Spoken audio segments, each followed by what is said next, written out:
Alright, well, what happened there is my phone battery went low and, yeah, shut off the flash on the camera. So I need to pull out this little cord right here. I'm going to try to do it on camera, but at the same time, I don't want to mess up this cord.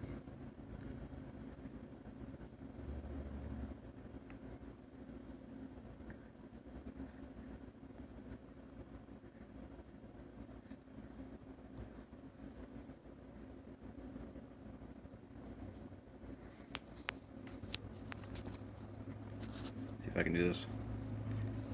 Where's it at? There it is.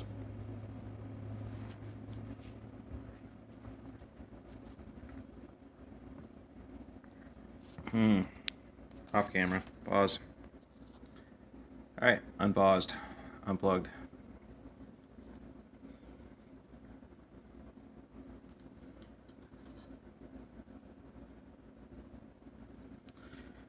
That makes it convenient.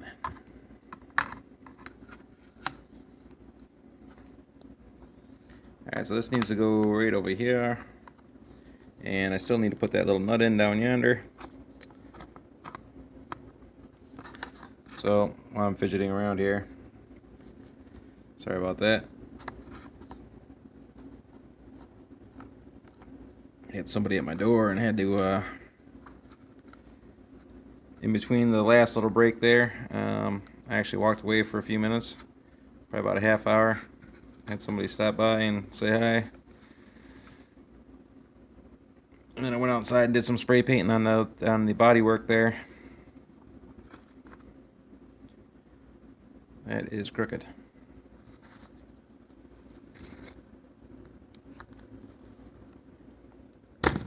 And it's not the right way to do it. Ladies and gentlemen, you should be using two hands for this.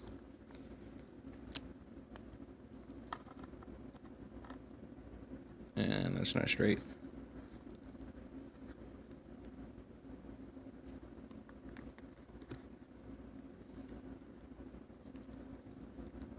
And Anthony from Triple X Garage actually posted a little YouTube site for me to go look at for a little phone holder slash tripod thing. I have to look into that. Alright, well that's a little bit crooked, so I'm going to put the phone down here and get that in there straight. Alright, so that's in there straight. The servo's kind of sitting on this little block area. Wow, bad angle, eh? Jeez.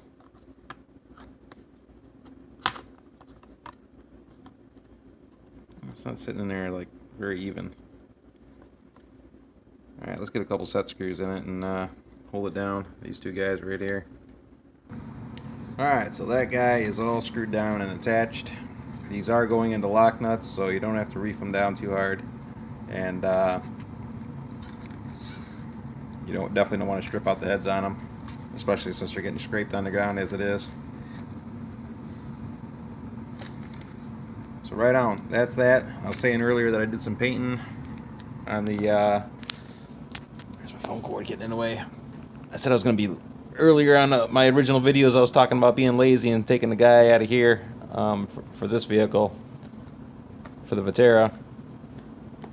But I actually did some painting on it and whatever on the inside. I'm not very good at doing brush work or any kind of work like that. I'm great with a spray can.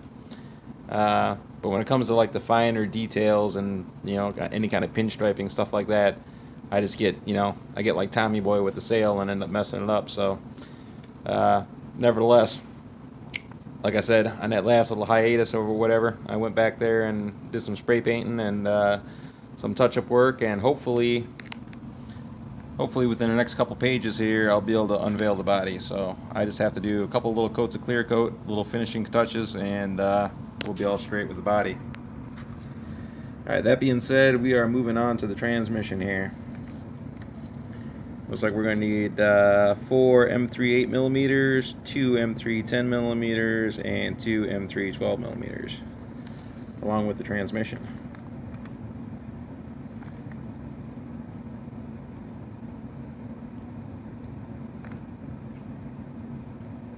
Alright, well, what are we looking at here? These guys are the 8mm. These guys appear to be the, sorry about that.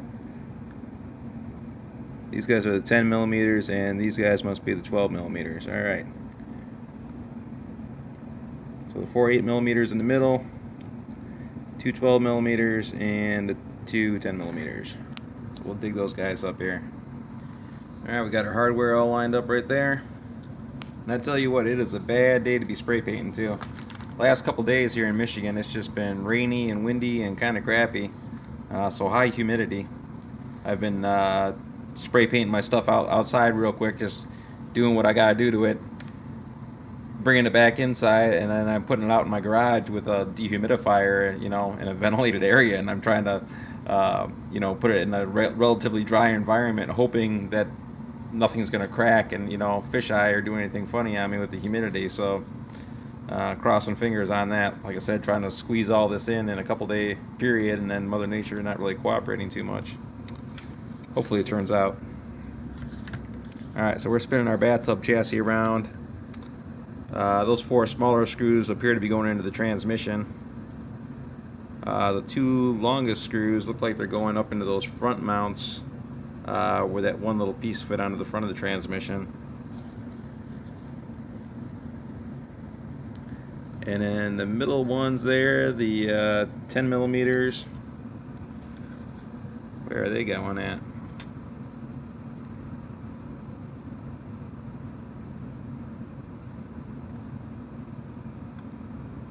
I am unsure at this point where those guys are getting attached at, so we'll see here. Actually, no, those look like they're sitting off to the side. They're going right over here. This hole and this hole for where the motor sits on the side of the transmission. Alright, so small screws, 2 big screws, and 2 medium screws. And before we get to screwing things up here, or screwing things in, screwing things down, look at that. That's a bad angle right there for that servo wire. Really don't have too many choices on which way to go with that. Like right there is kind of probably the safest position as far as chancing it getting into that drive shaft.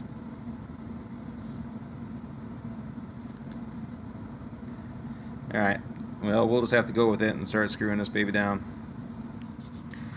Right on. And why is it whenever you drop a screw on the floor, it just disappears into another dimension immediately? I looked down on dropped one of these guys down on the floor and looked around for that thing for like 15 minutes. Alright, so got all these in place. They're not tightened down all the way. I just have them kind of all started. The 4 smallest screws, the 2 largest screws, and then the 2 medium-sized screws here. These 2 screws are actually going into 2 lock nuts that were installed earlier when we put the motor and transmission together. And the 2 longest screws here are going up through these 2 little posts on either side of the drive shaft there, or either side of the outdrive. Alright, so now that they're all started, I'm just going to slowly start snugging all these guys down, somewhat uniform, just to make sure everything kind of goes together even. Okie dokie, that is all together. Our parts bag is empty. Our motor assembly is in place. Transmission, you can see my little custom bracket here that's, yeah, it wasn't too straightforward with the drilling there, but it really doesn't matter because this is being held down in 3 places. My nice little chamfered screw, this hole there is holding everything in pretty good, and that one is right on the outer edge of that hole. So once the screw's in there, it's not moving around too much, or at all. And then where the other servo gets mounted at, the 2 posts, right there and there. Yep, that's a piece of winch plate. Alright, well then I'm going to have to, like I said, I still have to take that winch plate off so I can access these 2 screws down here. So we are going to turn the page. We are on B5 right now, and we are moving over to B6. Be forewarned.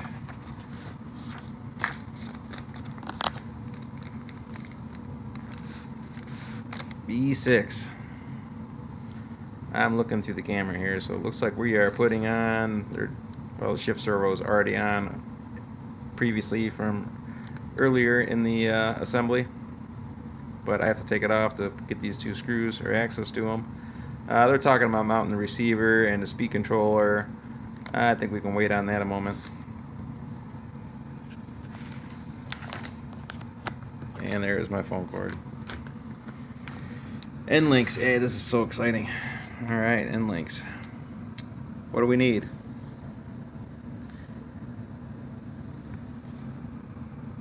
Well, apparently we need a left and a right. We're going to need that little piece there.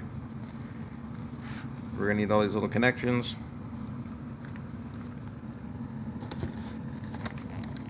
Talk about the servos, affix using double-sided servo tape.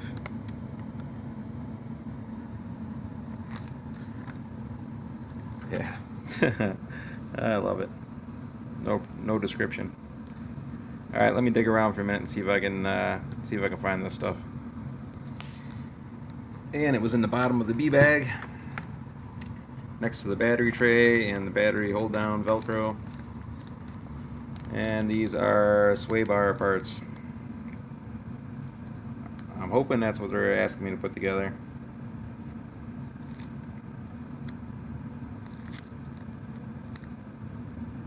Alright, let me dig into this so I'm not shining you guys too bad here. And just to be sure, I went forward a page just to make sure that that's exactly what I was putting together. And yes, it is sway bar.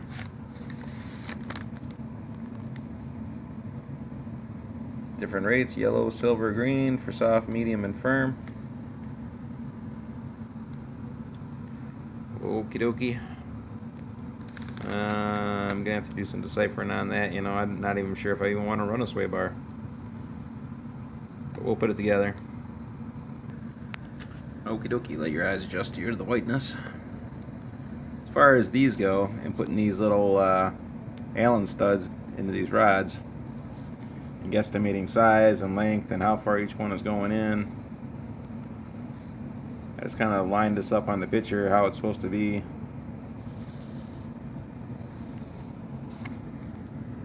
Where'd that rod go? Right there. Come on, it's going downhill.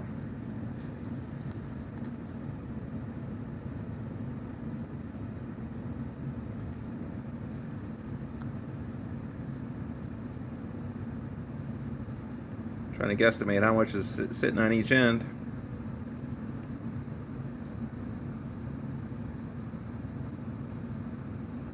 Or how much is being threaded in. That way I don't have just a pinch sticking in on this side and, you know, 3/4 of the threaded rod sticking into the other cup. Kind of want it somewhat even, so yeah, I probably should have measured this out, but I'm more of the cut 20 times and measure once kind of guy. Alright, so we'll try to get these all straightened out and fit accordingly.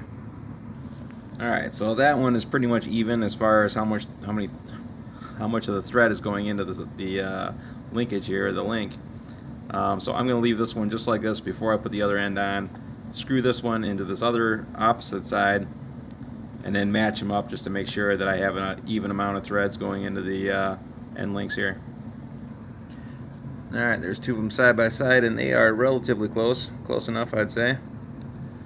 Now I'm going to thread on these other two ends and measure them out accordingly. I'd imagine this is the length that they want you to have, even though they really don't say that. It's just, I guess it's common sense, I'd imagine. So here we go. Let's put these other ends on, put them on here, and flip the page over.